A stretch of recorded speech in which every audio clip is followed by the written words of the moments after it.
Facebook will be added to the NASDAQ 100 on December 12th, replacing Infosys. The SEC is investigating a sale of shares by Big Lots CEO Stephen Fishman before a news release led to a decline in the stock. I'm Lindsey Bell, and the Morning Call starts right now.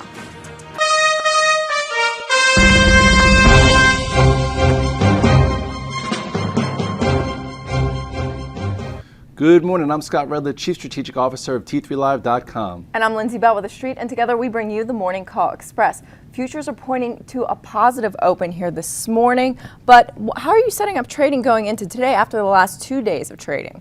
Well, world markets rallied last night, led by the Shanghai Composite. So finally, China got a big bounce, showing you that exits and entries matter. So below 2,000, it bounced back 2.9%. Some people are saying that that could be the bottom, and it might have been potent enough for that.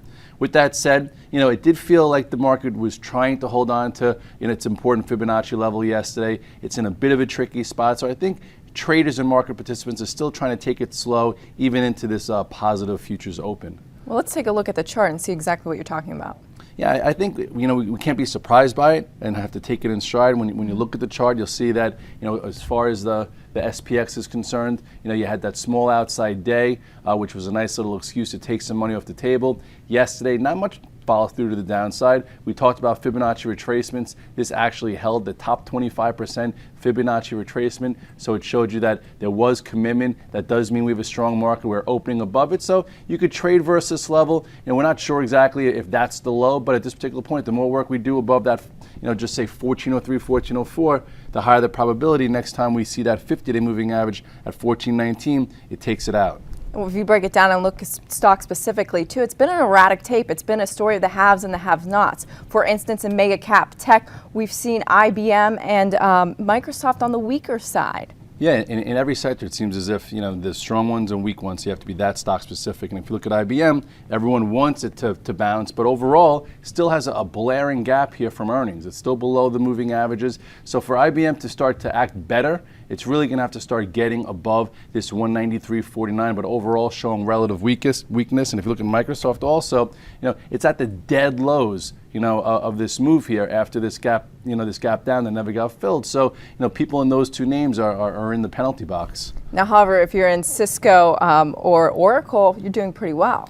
Yeah, Cisco, ever since the last earnings report, has been a go-to mega cap, and even Oracle. If you look at the chart of Oracle, you'll see a lot different story here than what you saw before. We've talked about this descending channel that wound up getting resolved to the upside, holding in there. That one looks good, and if you look at Cisco, also looks a little bit better as it heads into the end of the year. And lastly, on Intel, it remains to be seen. It has been a weaker one, but it's downgraded today. If this could finally get above maybe 2006 or 2020, it can get a little bit of a January effect. So I think guys are trying to figure out what to do and how to position, but no size. Yeah, if you look at the high beta tech arena, Amazon has been the best there, but Apple, has 3 days down. So how do you look at these names? Well, Amazon held higher during the corrective process, and it's just been, giving you not even time to get in. You look at the chart of Amazon, look at this move. It was nice and clean from that low all the way to the highs. You have a nice flag. It's opening above it. It's right near the highs.